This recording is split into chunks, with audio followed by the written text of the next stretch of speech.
Hi friend, good morning. आपको राजकुमारी जी के दुनिया में स्वागत है। आज यहाँ से चेकआउट हो रहा है होटल पूरी से। चेकआउट कर रही हूँ और यहाँ से जा रही हूँ कोणार्क टेम्पल।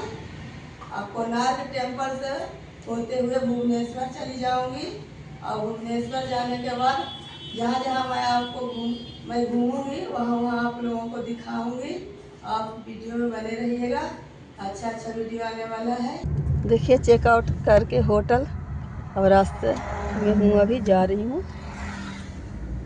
कोणार्क टेम्पल। यहाँ पर आ गए पेट्रोल पंप पर पेट्रोल लेने।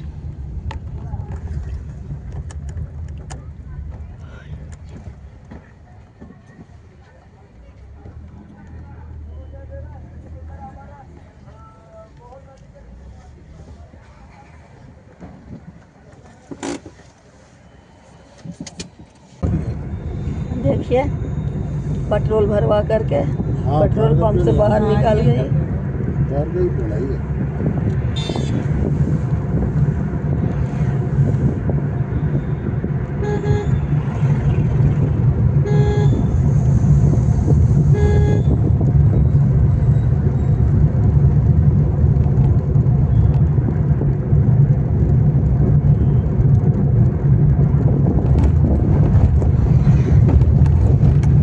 यहाँ उड़ीसा में गाय ना छोटा छोटा रहता है।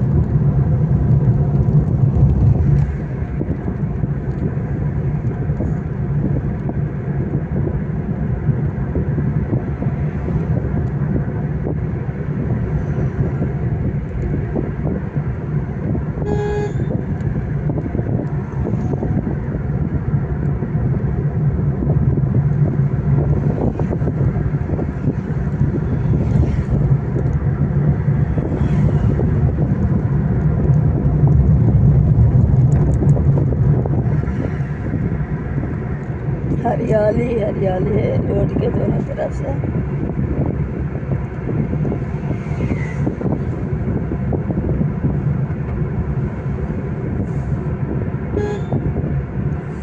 का पेड़ बहुत है उड़ीसा में। तार का भी है। आगे काजू का जंगल पड़ेगा। काजू का जंगल। अच्छा, आम पर मांजर नहीं दिखा भैया हमको। आम का पेड़ पर मांजर। वो आम का पेड़ तो गांव में ज्यादा है। नहीं, मैं आ रही थी तो आम के पेड़ पर इतना सारा मांजर लगा हुआ था। वो तो अभी तो फल नहीं आया है। नहीं मतलब मांजर ही मांजर आया था। तो अभी सब पेड़ में फल नहीं आया है और अगले महीने में आ जाएगा। मैं आई थी तो मैं देख रही थी बहुत ज़्यादा मांजर था। हमें समझ में नहीं आया कि आम का ये पेड़ है, किसका मांजर इतना पड़ा हुआ है पेड़ पर। फिर धीरे धीरे मैं इसको देखी आराम से, तो आम का पेड़ है, क्योंकि आजकल दिसंबर में आम का पेड़ पर मांजर हमको अजीब लगा, तो इसी मेरे नहीं समझ में आया। और कहीं दिखेगा ना आम के पेड़ पर मांजर।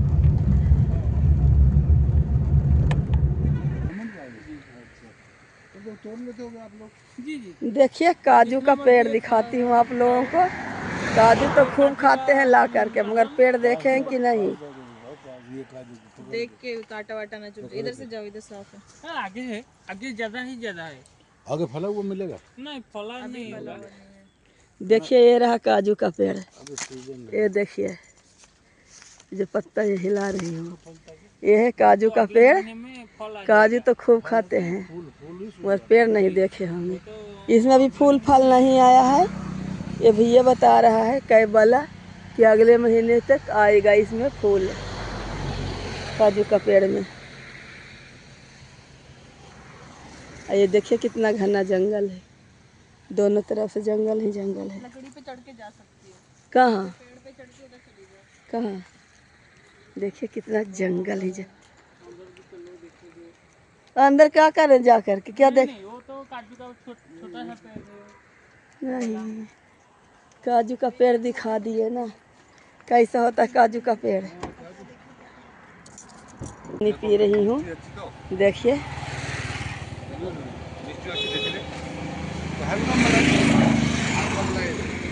नहीं इनको तो सबको दो। तुमको पी रही है मीठा है, मीठा है हाँ। ऐसे मीठा देना है ऐसे। नारियल वाले भैया नारियल छील रहे हैं।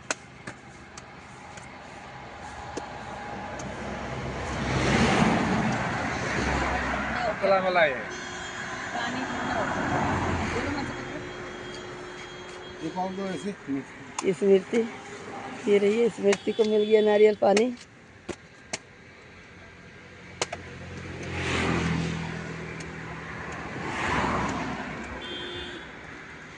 मेरे को मलाई वाला दो। ये तो मलाई वाला है, पतला मलाई है। अच्छा अच्छा। देखो इसमें से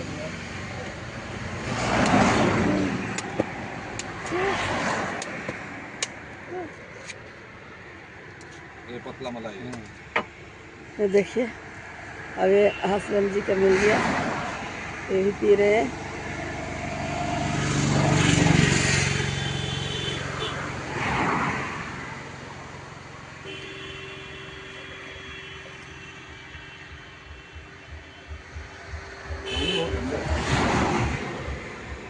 ठंडा मौसम भी तो है।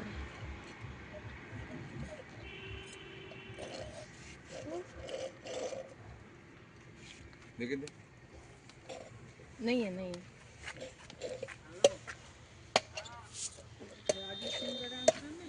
ये देखिए नारियल पानी पी रही हूँ उड़ीसा में, आप लोग भी पी लीजिए।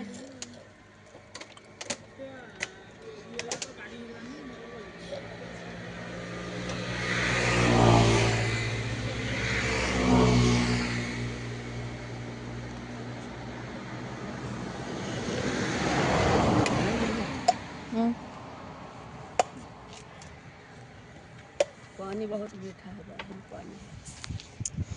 एक गाय जा रही है, देखिए सब कितनी सारी गाय है, छोटे छोटे गाय। यह छोटा छोटा गाय रहता है। हाँ देखो नारियल का पेड़ ही। हाँ यहाँ तो नारियल की ही खेती है सारा। ये देसी गाय है। हाँ दाम देखिए ना, दाम छोटा छोटा रहता है।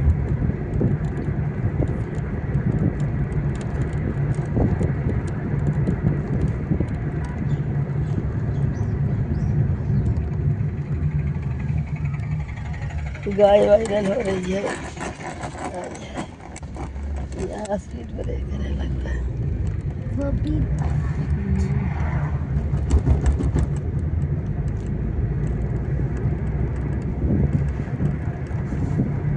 काजू का पेड़ ये समय में ही होगा ना भैया? वो बड़ा है, सब जगह ही है। अच्छा वो तो छोटा सा ही था। जंगल के अंदर में ज्यादा ही ज्यादा है। ये झील है लगता है, ये झील जैसा है। छोटा सा था झाड़ जैसा, वो काजू का पेड़ बड़ा सा रहता नहीं, सही रहता है।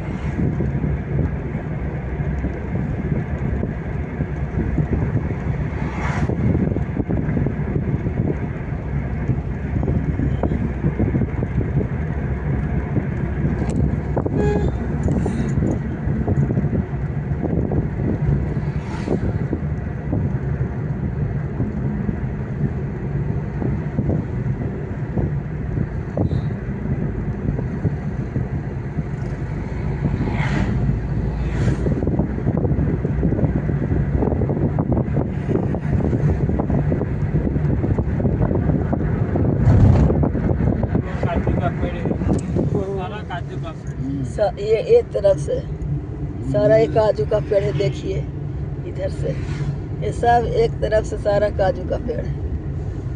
ये तस्वीर देखो उनको आ जाती है अभी तेरे को। अब दिख रहा है ना, मैं पीछे के बैठी हूँ तो। ये काजू का पेड़ है सारा, देखिए।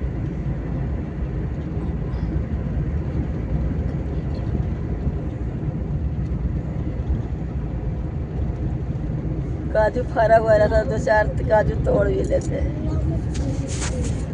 देखिए समुद्र उस तरफ है। कितना बड़ा, ये क्या झील है भैया, क्या है ये? वो तो नदी है कि मुहाना है? नदी है, जी। लिखा हुआ है ना बोर्ड पे, देखो ना। वो तो मुहाना है कि जो बहुत नदी में बड़ा है, बहुत बड़ा नदी है ये। वो नदी जैसे और लगता है समुद्र गंगा का जी। मिलन स्थल है। समुद्र में ही है। अच्छा समुद्र ही मान लो, जी जी। वो बंदर के उस तरफ समुद्र है। अच्छा, नदी या समुद्र है। बीच है। चले जाओ, कितना बड़ा आगे बीच है। में रुक जाना, वो तो भीड़ है ना, हाँ हाँ। वो आगे है। अच्छा अच्छा ठीक वो है। जो कुछ मैंने जो हाँ, फाका हाँ। पड़ेगा ना, हाँ। वो उधर पे रुक लेना आप, ठीक, जाना देखिए। घूमकर जल्दी जा जाना। हाँ हाँ तुरंत जाते बहुत बड़ा वो बीच तो है। वहाँ पर जाम होगा पीछे वाला। और क्या करने जाएगी बीच में, देख के आइए बीच है, फिर बीच देखने जाएगी। ये जो कौन सा बीच बता रहे थे? तो चंद्रभागा का बीच है। चंद्रभागा बीच। जाओ घूमकर आ जाओ। ये जाओ। यहीं से ही बस आ जाऊंगी, अंदर नहीं जाऊंगी। ये पकड़िए। मैंने यही लगता है। कितना प्यारा प्यारा फूल है। कोणार्क पहुंच गए, अब जा रहे हैं अंदर गेट से कोणार्क।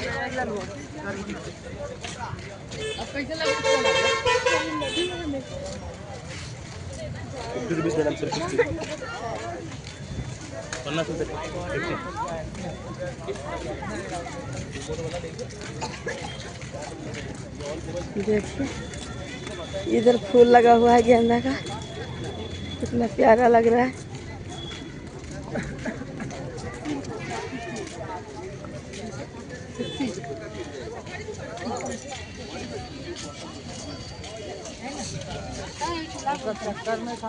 देखिए साइड साइड से फूल लगा दिया है। कोणार्क टेम्पल जा रही हूँ। देखिए दिख रहा होगा टेम्पल आपको आगे सामने।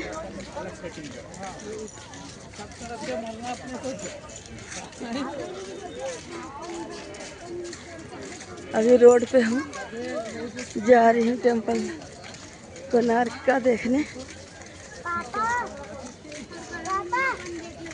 आगे आगे जा रहे हैं हमारे हस्बैंड जी और गोगो।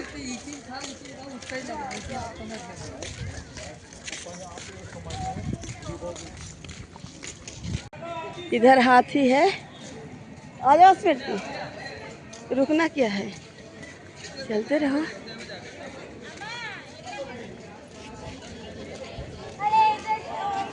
इधर देखिए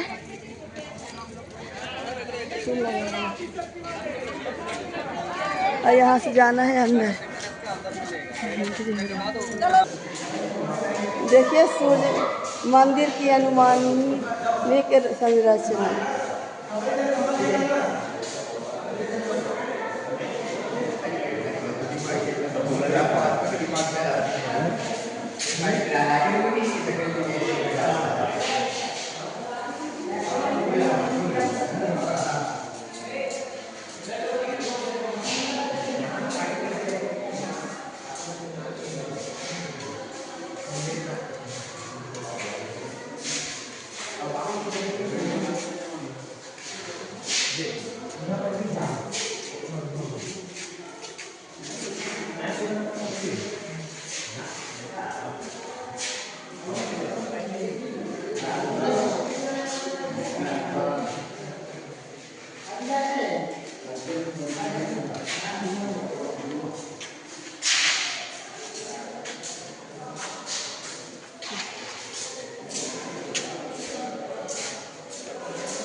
सूर्य मंदिर के परिसर में अवशेष कलाकृतियों की स्थिति।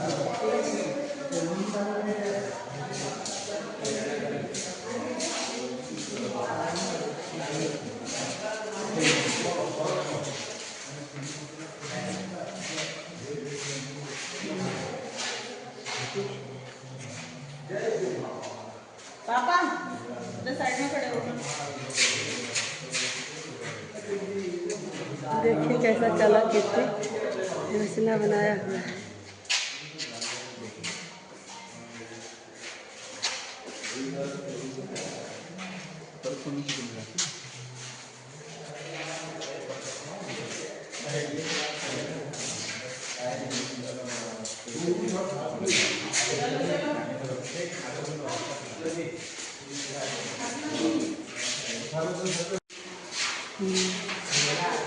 देखिए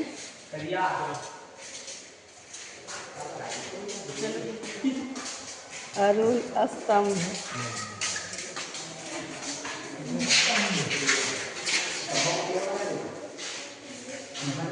इधर कला ऐसे तरीके से है।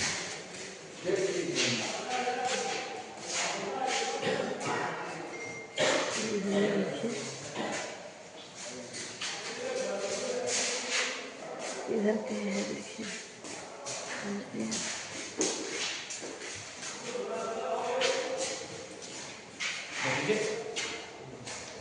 इस तरीके से क्या है।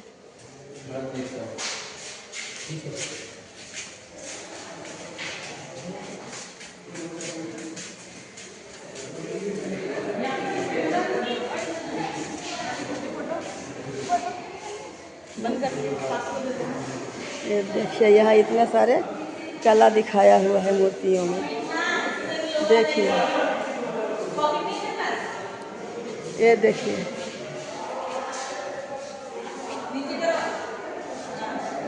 इधर बाघ है, इधर कुमकुम फोटो खिंचवा रही है।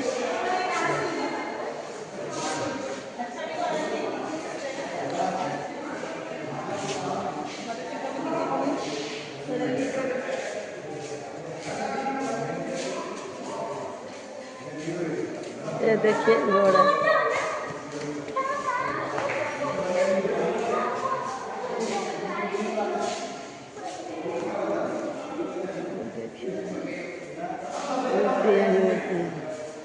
ये सब देखिए बनाया हुआ कितना सुंदर सुंदर सब कला दिखाया गया है, कारीगरी किया गया है मूर्तियों के ऊपर।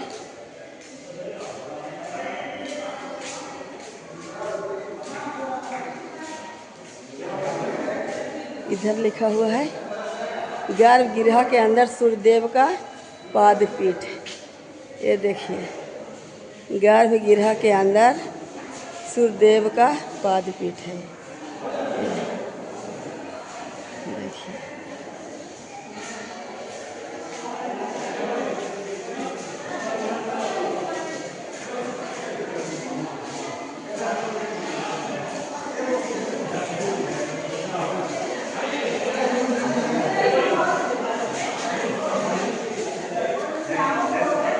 और ये देखिए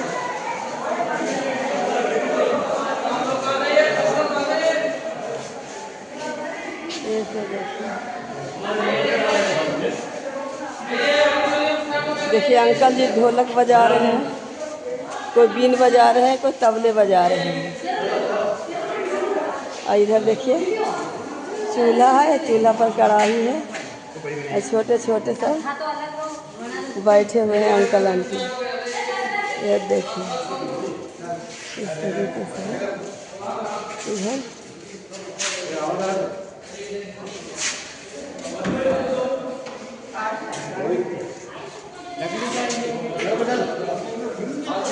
ये देखिए रथ है, ये देखिए रथ है,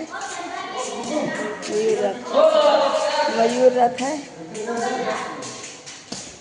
और यहाँ देखिए घोड़ा बनाया हुआ है हाथ से, ये नारियल के छाल से सब बना हुआ है। घोड़ा, हाथी, हिरन इधर भी है। आ 10 मिनट के अंदर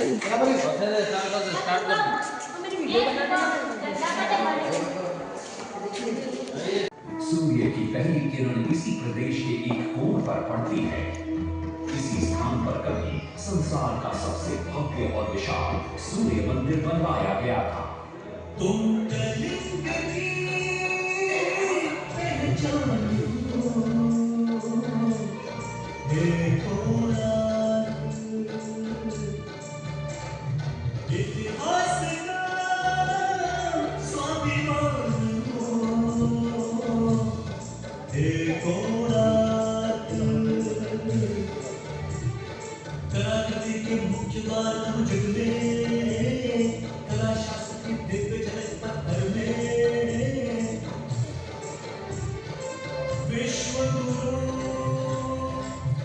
भारत के गौरव, आज दया के पात्र हो क्यों,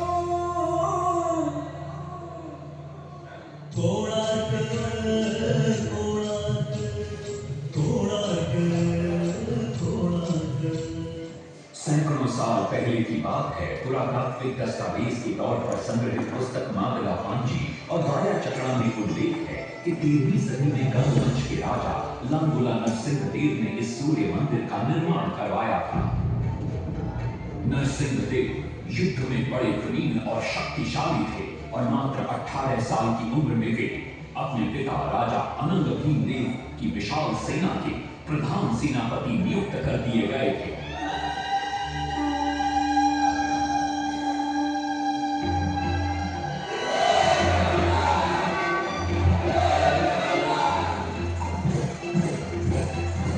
सेनापति बनने के बाद नरसिंह देव ने अपने कुशल नेतृत्व से दक्षिण के कई आक्रमणकारी राजाओं को युद्ध में हराया।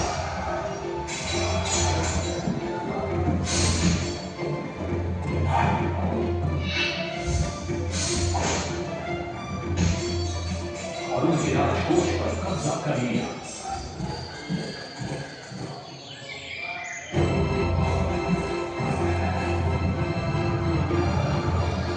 तत्पश्चात उन्होंने विजय ढूंढा जिसे आज हम वारंगल के नाम से जानते हैं।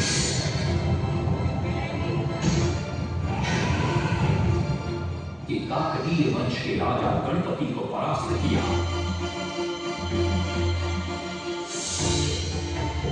और उनके राजकोष पर भी कब्जा कर लिया। 3 वर्षों तक निरंतर मंदिर के अंदर शो चल रहा है। जब वे बहुत सारी कोणार्क मंदिर के अंदर कहीं लौटे तो राजमहल में उनका भव्य स्वागत हुआ।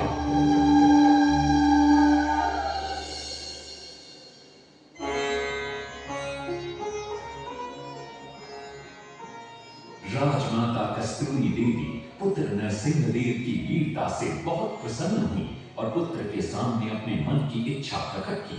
कहा, तुम्हारे पिता ने शंकर क्षेत्र पुरी में भगवान जगन्नाथ का भव्य मंदिर बनवाया है। मैं चाहती हूँ कि तुम पद्म क्षेत्र कोणार्क में उससे भी भव्य और विशाल सूर्य मंदिर बनवाओ। किंतु नरसिंह देव माता से प्रति प्रश्न करते हैं, सूर्य मंदिर ही क्यों, और वो भी कोणार्क में? तब राजमाता कस्तूरी देवी बतलाती है, द्वापर युग में भगवान श्री कृष्ण के पुत्र सांब बड़े ही सुंदर और सुकुमार थे। वो नारद मुनि को चिढ़ाया करते थे। एक दिन नारद मुनि ने सांब को सबक सिखाने की योजना बनाई और उन्होंने सांब की सुंदरता की प्रशंसा कर उन्हें गोपियों के साथ जल क्रीड़ा करने को उकसाया। वहीं दूसरी तरफ भगवान श्री कृष्ण को जाकर कह दिया कि सांब अपनी मां समान गोपियों के साथ जल क्रीड़ा कर रहा है। श्री कृष्ण इस बात से बहुत क्रोधित हो जाते हैं और वे सांब को श्राप दे देते हैं, जिस सुंदरता का तुम्हें अभिमान है वो तत्क्षण नष्ट हो जा। सांब को घोर हो जाता है। जब सांब राजमहल लौटते हैं और मां जांब देवी को ये पता चलता है कि पिता श्री कृष्ण के श्राप की वजह से सांब की ये अवस्था हुई, तो सारी रानियां क्रोधित हो जाती हैं। नारद जी को बुलाया जाता है। वे रोग मुक्ति का उपाय बतलाते हैं। वे कहते हैं, सूर्य की पहली किरण ऊर्ध्व देश के एक कोण पर पड़ती है जिसका नाम कोणार्क है। सांब को वहीं जाकर सूर्य की आराधना करनी होगी।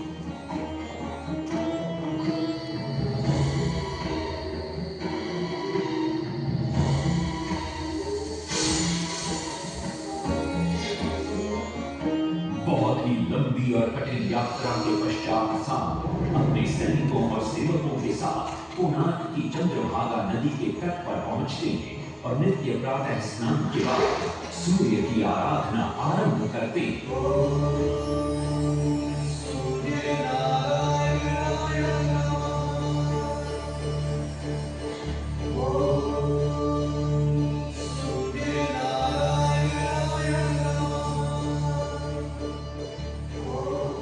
अन्न जल त्याग कर 12 साल की कठिन तपस्या के बाद सूर्य देव प्रसन्न होकर प्रकट होते और शाम को रोग मुक्त होने का वरदान देते।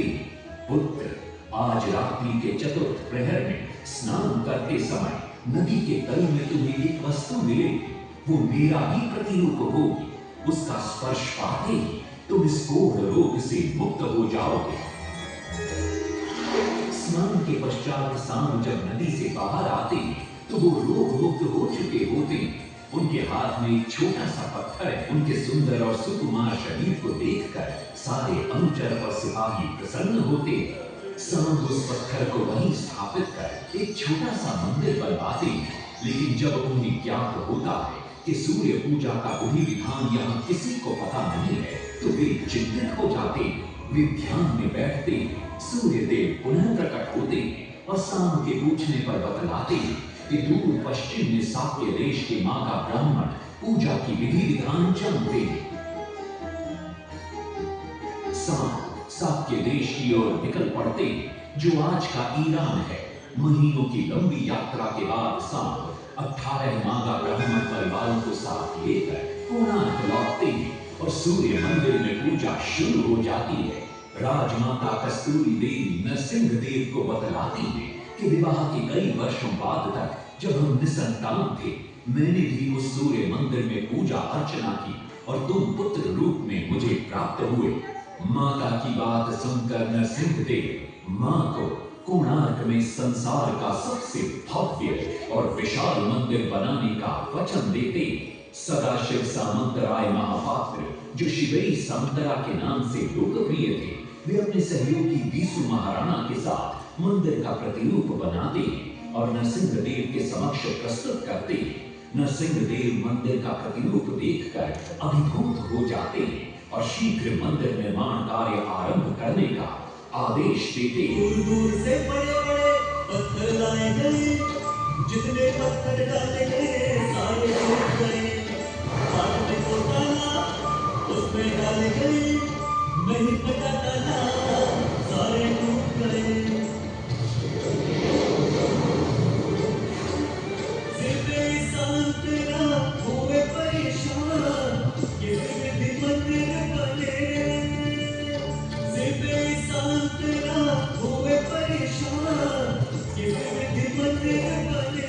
एक दिन वे चिंतामग्न कोणार्क लौट रहे थे, तभी उन्हें प्यास महसूस हुई। उन्हें पास ही में एक कुटिया दिखाई पड़ती है, जहाँ एक बूढ़ी औरत से उनकी भेंट होती है। शिवई सांतरा पानी मांगते हैं। बूढ़ी औरत पानी के साथ गरम गरम भोजन भी लेकर आती है। वे थाली के बीच में हाथ डालते हैं, जिससे उनका हाथ जल जाता है। तब वो बूढ़ी औरत मुस्कुराकर कहती है, तुम तो शिवई सांतरा की तरह बीच से भोजन उठाकर खा रहे हो। ये सुनकर शिवई सांतरा को अपनी भूल का एहसास होता है। माता रामचंद्री ने उपाय सुझाया, समझे सिर्फ सांतरा।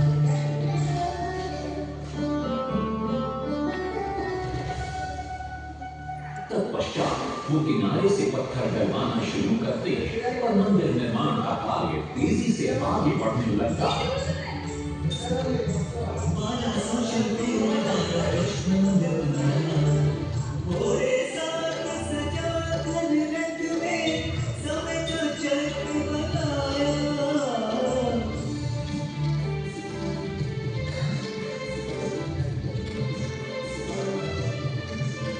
दूसरी तरफ कलिंग के उत्तर के राज्यों के नवाबों के बार बार राज्य पर आक्रमण हो रहे थे। इन आक्रमणों से क्रोधित होकर नरसिंह देव अपनी विशाल सेना को लेकर युद्ध के लिए निकल पड़े।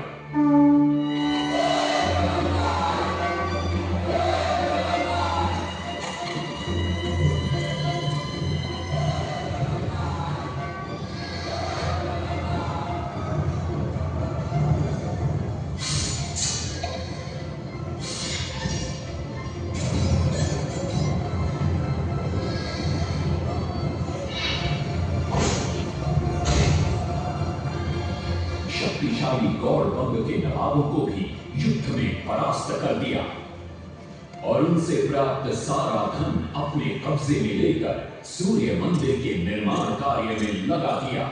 1200 कारीगरों के अथक प्रयास से 12 साल बाद विशाल और भव्य सूर्य मंदिर बनकर तैयार हुआ। उस समय के लोगों में वास्तु शास्त्र, ज्योतिष शास्त्र और खगोल शास्त्र का जो ज्ञान था, उसे देखकर आज के बड़े बड़े वैज्ञानिक भी आश्चर्यचकित रह जाते हैं। कई प्रयासों के बाद भी मंदिर के गुंबद पर कलश स्थापित नहीं हो पा रहा था। क्रोधित नरसिंह देव ने आदेश दिया कि कल प्रातः काल तक यदि कलश स्थापित नहीं हुआ तो सबके सर धड़ से अलग कर दिए जाएंगे। सभी शिल्पकार घोर चिंता में डूब जाते।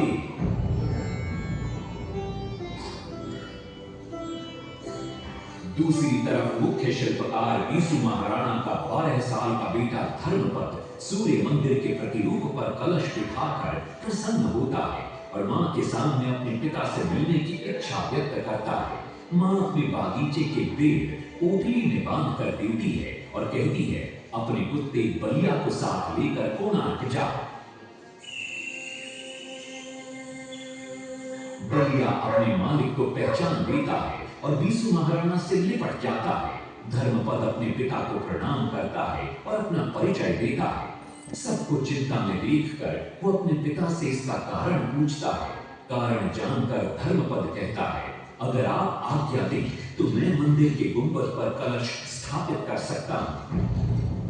शिवई सांतरा धर्मपद को अनुमति दे देती। धर्मपद गुंबद पर चढ़ जाता है और कुछ ही समय के प्रयत्न के पश्चात वो कलश को स्थापित करने में सफल हो जाता है। गुंबद पर कलश स्थापित होते ही नीचे गर्भगृह में चारों दिशाओं में लगे चुंबकों के आकर्षण से सूर्य महाप्रभु की मूर्ति शून्य में स्थापित हो जाती है। सब धर्मपद को कंधे पर बिठाकर खुशी से नृत्य करने लगते।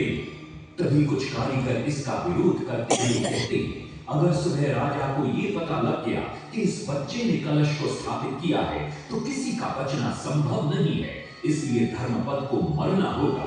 इस बात से शिवई सांतरा बड़े क्रोधित हो जाते हैं। भीषण वाद विवाद छिड़ जाता है। ये सब देखकर धर्मपद गहरी चिंता में पड़ जाता है और वो सोचता है कि यदि मेरे जीवित रहने से इन सब का सर काट दिया जाएगा तो इससे अच्छा है कि मैं आत्म बलिदान कर दूं ताकि सबके प्राण बच जाएं।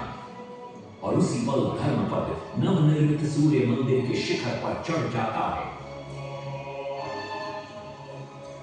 इस महाराणा के सुपुत्र धर्ममान कलश बिठा के त्याग दिए निज प्राण, शिल्पियों का मान बढ़ाया। वास्तु शास्त्र के अनुसार बना सूर्य मंदिर। सूर्य उत्तरायण हो या दक्षिणायन हो, सूर्य उदय के आज मेरे पहले किरण पड़ती प्रभु के ऊपर।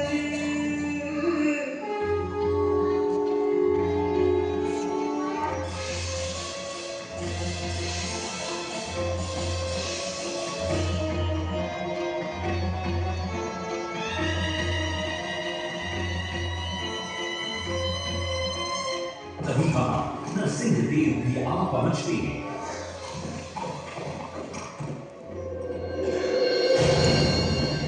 और सूर्य महाप्रभु को शून्य में स्थापित देख वे भी आनंद से भर जाते हैं और शिवई सांतरा की भूरी भूरी प्रशंसा करते हैं। वो ये भी घोषणा करते हैं कि माघ शुक्ल पक्ष की सप्तमी को मंदिर की प्राण प्रतिष्ठा की जाएगी। लेकिन शिवई सांतरा कहते, राजन तिथि तो अच्छी है, लेकिन मंदिर की प्राण प्रतिष्ठा के लिए ये शुभ नहीं है। किंतु राजा अपनी बात पर अड़ जाते।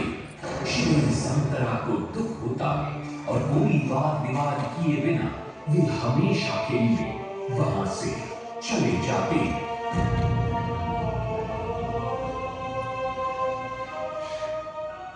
पूर्व निर्धारित तिथि पर मंदिर की प्राण प्रतिष्ठा संपन्न होती है।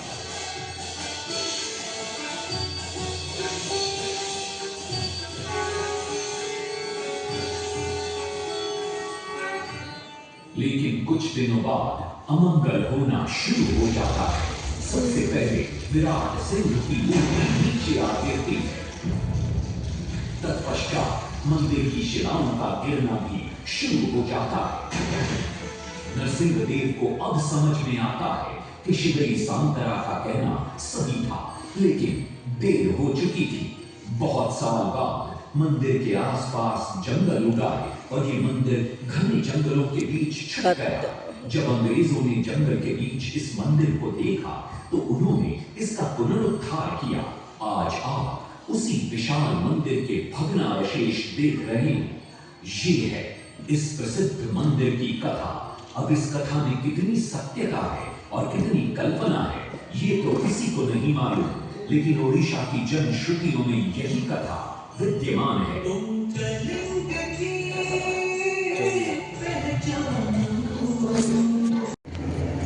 देखिए कितना सुंदर है कोणार्क के मंदिर के अंदर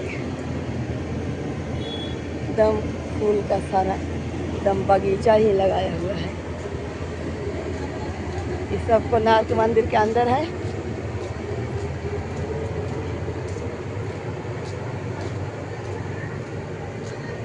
प्यारे प्यारे फूल है गेंदा का, एकदम मोटे मोटे।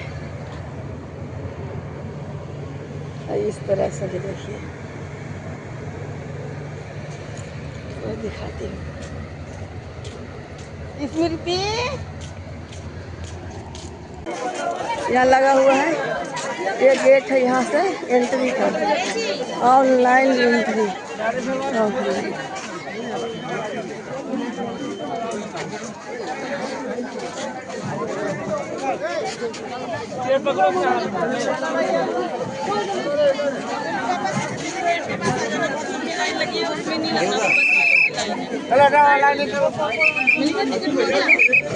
नहीं नहीं लाइन नहीं लगा, टिकट मिल गया। कोणार्क मंदिर के गेट पर आ गई हूँ। ये देखा कोणार्क मंदिर, देखिए ये कोणार्क मंदिर है। गेट पर हूँ, मेन गेट पर। जब अंदर वाला एंट्री में टिकट लेने गए हैं संजय, हम यहाँ पर आ गई हूँ मेन गेट, मंदिर के पास वाले गेट पर। और देखिए कितनी भीड़ है, भीड़ बहुत ज़्यादा। ये लोग जो लाइन में लगे हुए हैं, ये सब बस से आए हैं, इनका लाइन है। बाकी ऐसे वालों की लाइन नहीं है जो पास है।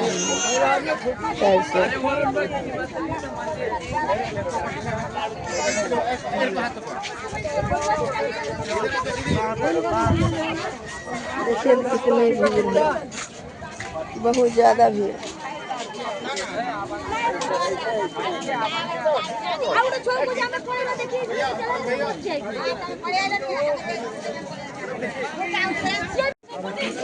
अब एंट्री अंदर हो गया,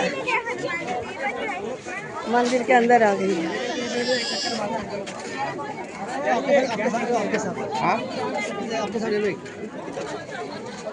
देखिए क्या है, गाइड ले लो, गाइड ले लो। ऊपर बना है जाने का, ऊपर बना है, सारा बाजू में जाएंगे ऊपर, फिर बड़ा मंदिर ऊपर जाएंगे। आज बेटा स्मृति इधर खो जाएगी भीड़ में, हाथ पकड़ लीजिए जी स्मृति के।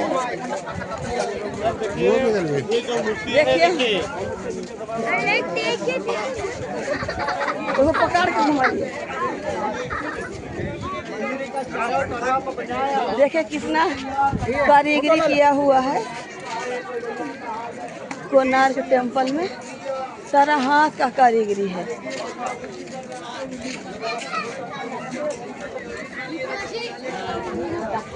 सारा कारीगरी हाथ से किया हुआ है, बारीकी से।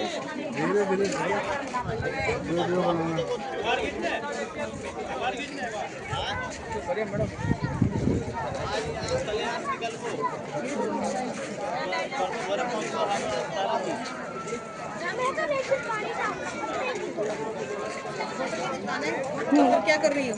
ले फोटो पर कर। साइड पूरा करने तो इसका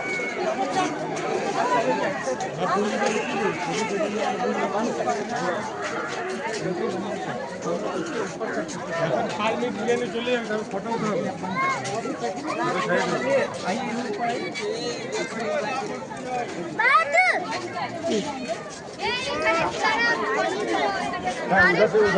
निकल जाएंगे तो नहीं कहाँ निकले घूम के नहीं आएंगे इधर से निकलना है चढ़ जाइए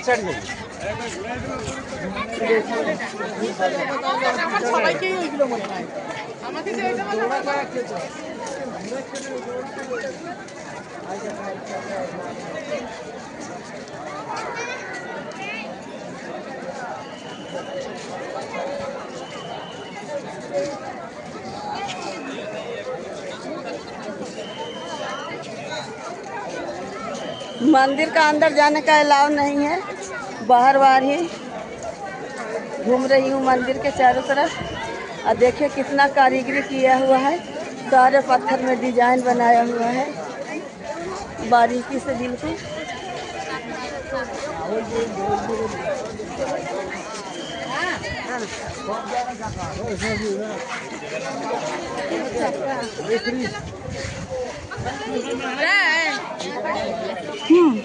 यहाँ फोटो खींचते हैं, यहाँ खड़े हो जाओ।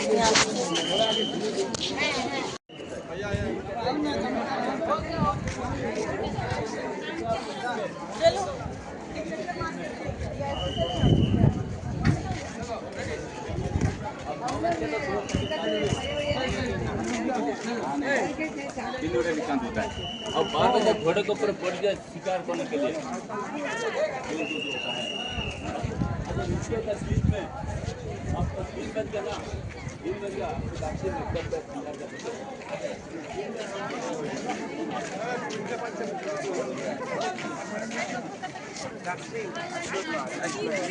उधर घोड़ा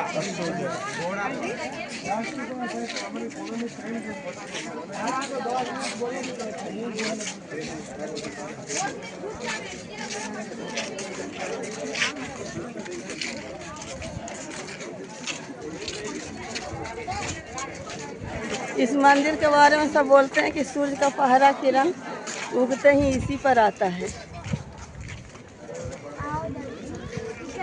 और पूरा हमें पता नहीं है।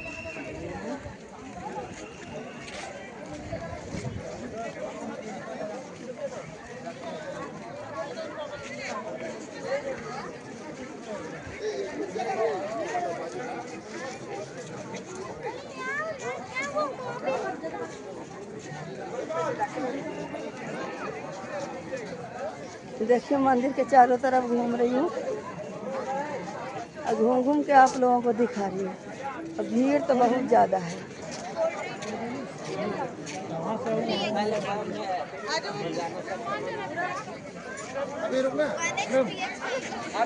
मैडम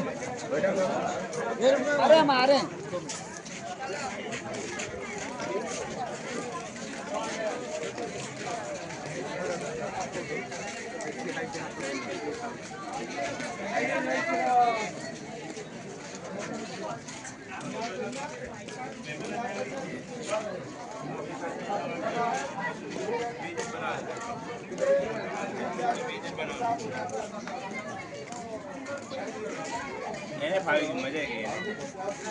માણસ સારા છે આપણે આ કંપનીમાં અમે જોબ કરે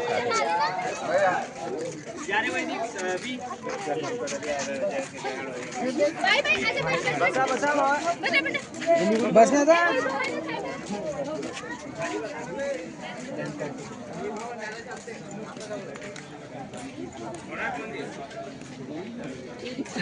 बटुआ ले लें स्मृति यहीं से।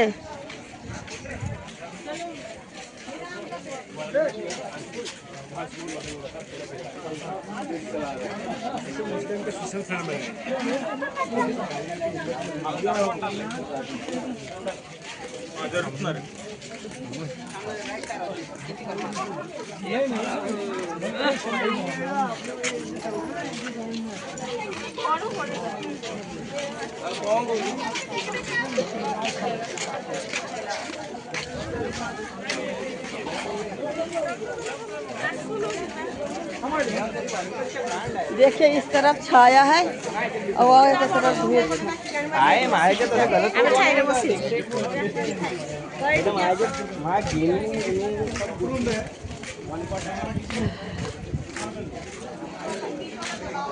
देखिए अभी इसमें और कुछ काम चल रहा है।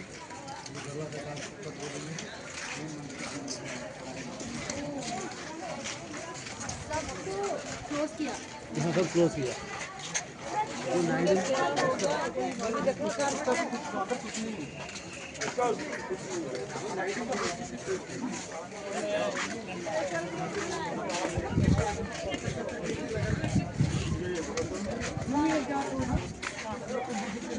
বেশি দিন নয় তো তো আর উঠতে দেবে না। ये अपना गाड़ी की है। जाओ जाओ चलेगा जब तो नहीं रहता है। बाबा जी चलो सामने का सब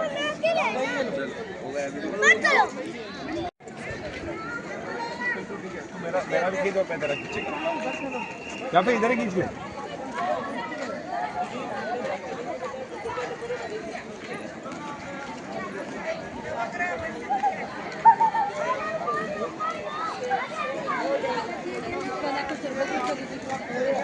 ए कुमकुम, अरे रुको यार बचत।